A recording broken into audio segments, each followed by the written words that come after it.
Good morning, Level 6 students. Today we are going to finish our last chapter from the textbook portion. Please open page 214. Which book you are going to see? Oxford Progressive English textbooks. Okay. So Level 6, open Unit 9, Lesson 4. Welcome to our lecture number 8. Today we are going to finish the last chapter from our textbook portion and we will finish this poem. It's a beautiful poem. So let's see how does it look like in our books. I will start with the explanation paragraph wise, okay, first and then the second. Before that, I want to give you a little central idea of this poem. This poem has been written by Margaret Rhodes and the poem's name is Boy and Kite. And basically this poem is about a little boy who enjoys flying a kite. While doing that, what emotions and the feelings he feels. Okay, now let's begin. This poem is the pure depiction of emotions of little boy who is rejoicing his carefree time flying a kite. Students, rejoicing means enjoying. Okay. In the poem, the poet has given poetical expressions of his kite flying experience. She inculcates the usage of many metaphors in the poem to express his state. Students, what is metaphors? Every time I explain you, metaphors are the words that are used to give example of something, okay? The real and the literal meanings of these words are different. Metaphors are used to link them with something else. Its real meanings would be different and it would be used in a different sense, okay? Why? They might be sharing some similar characteristic. Because of that characteristic, we call them the metaphors, okay? So this is a beautiful fragment of poetry that clearly shows us a big variety of different kinds of metaphors used. Very beautifully done. Okay, now let's quickly go through this. She says that he owns the moment as if the whole universe and whatever comes in it belongs to this little boy.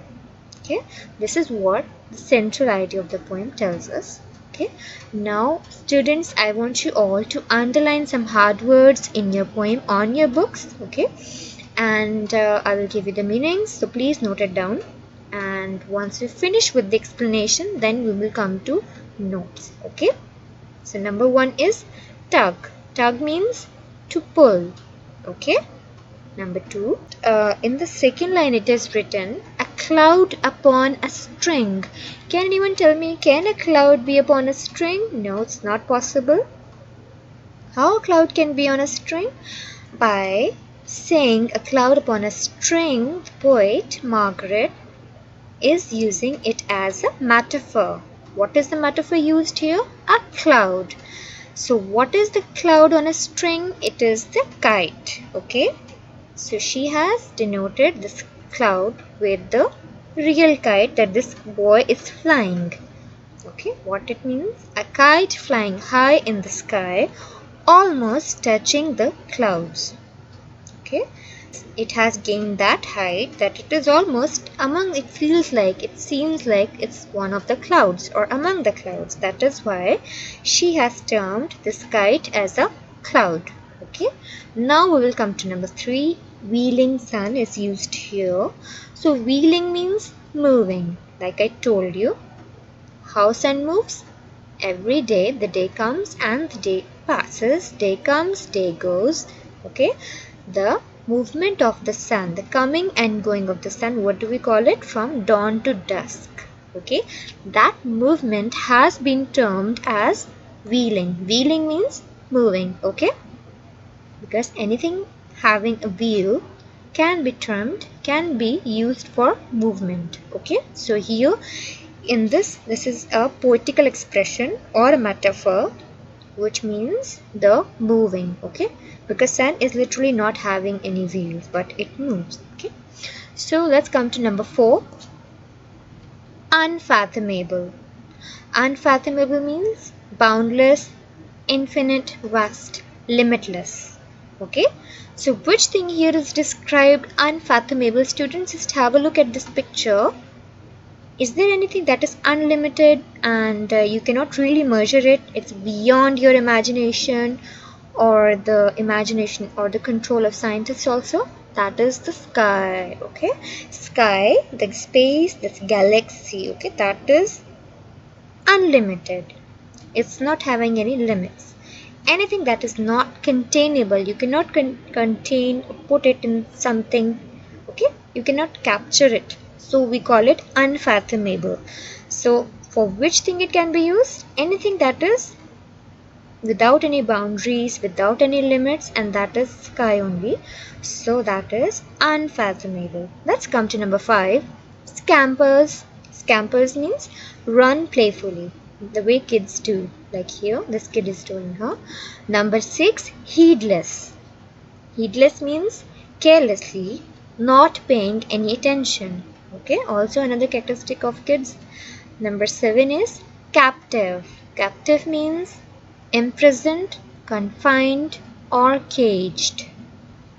So, captive means when you put something, when you put it in cage, imprison it, or imprison means to make prison. Confine, to capture them, okay, captivate or capture them in some cage kind of container or anything like that. When you capture it by using this word, it means that you gain control over it. Okay, by gaining control over it, how this, on what thing the boy is gaining control? The kite. Basically the cloud. In the poetry she has used a word cloud for that kite. Okay, so that kite is under his control. How the boy controls the kite? With the help of this string. The string is in his hand. Okay, so he is having control over it. He can move the kite in any direction. The wind is blowing, he is able to fly it in any direction he wants to. That is how he has gained the control, because he has gained control over it. So this is how it feels to him. Okay, so these are all the hard words we have in the lesson. So note it down, students. Now I will start with the poetry. Okay, let's read the poem and then I will explain it to you.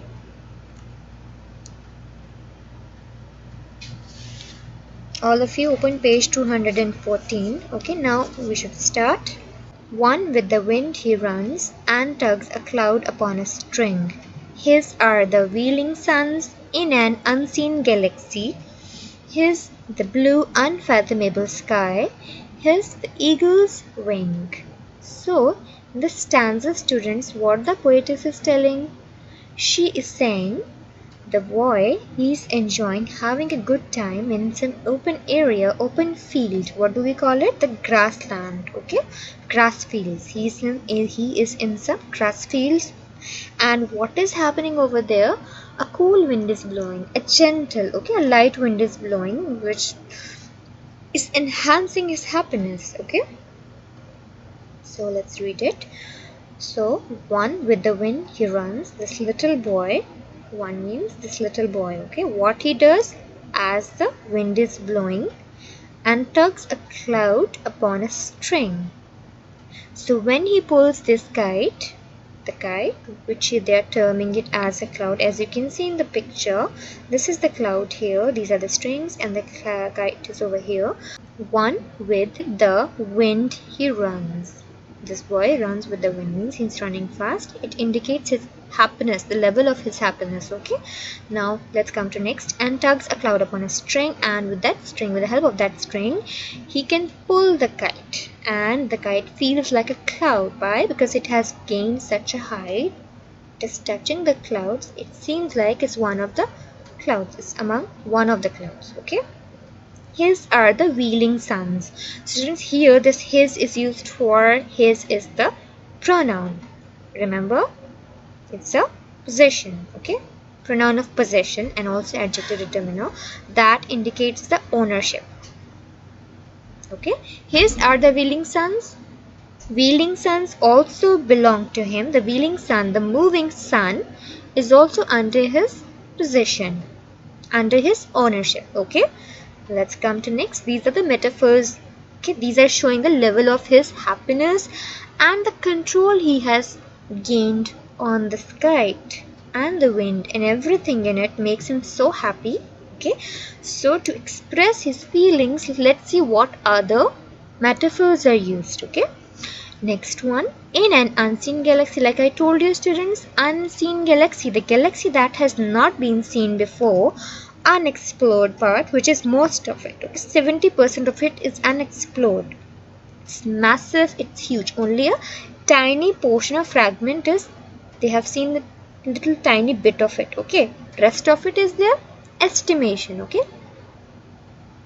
so now what they are saying, in this unseen galaxy, so many things now he owns them under his ownership, under his possession. Okay, here's the blue unfathomable sky, and the sky in which he's flying this cloud, a kite like a cloud, happily, and also controlling it, also belongs to him.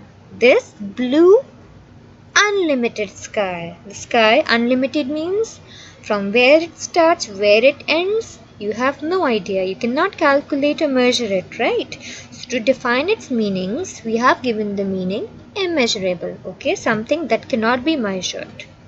It's huge, massive, vast. Okay, so these are the words that define this word unfathomable sky. Unfathomable is the adjective that is giving meanings to the sky. What kind of sky it is? Unlimited. Okay, it also belongs to this little boy.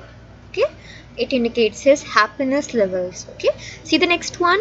In the sky, in this unseen galaxy, all the things in it all belong to them. What are the things? The wind and that cloud, which is basically a kite, and the moving suns, and also the blue unfathomable sky. And what is the next thing?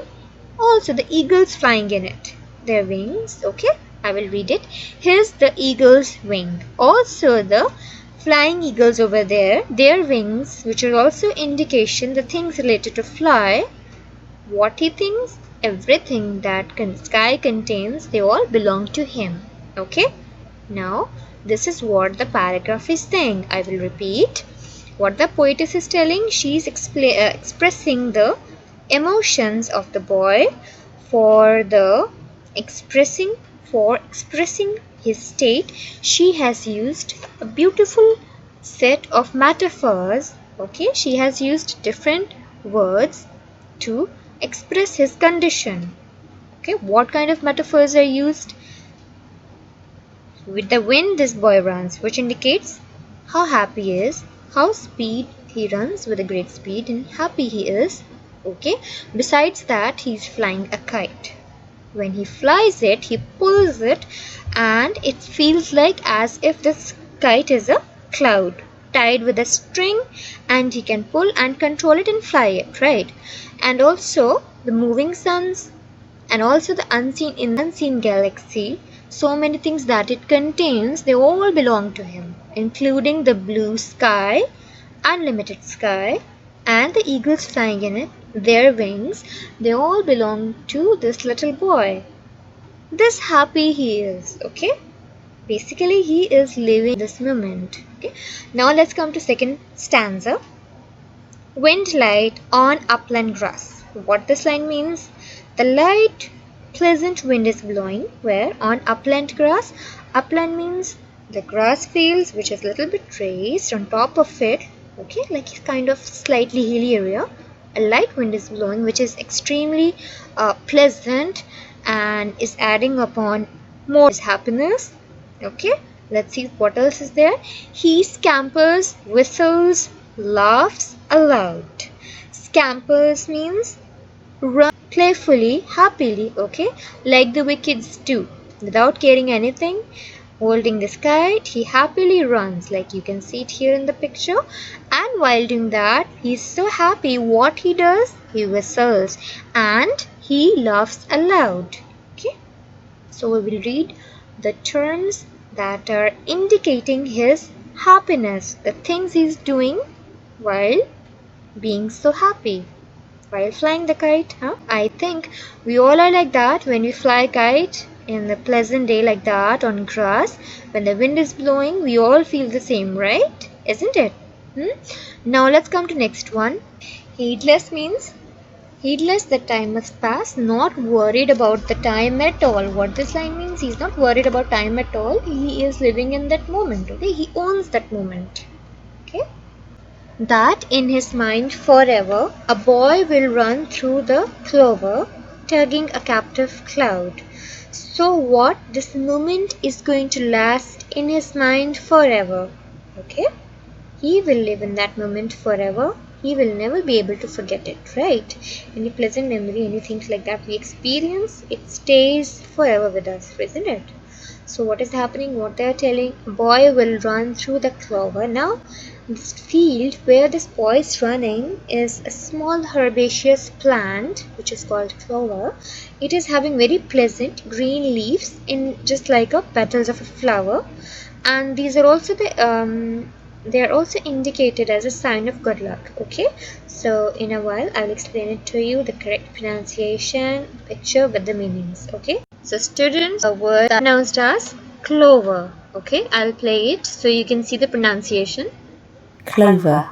Okay, clover. And this is the plant. It looks like small tiny flowers, small herbaceous plant, small herb, okay? See the next line, students. Tugging a captive cloud. Tugging means, like I told you, pulling a captive cloud.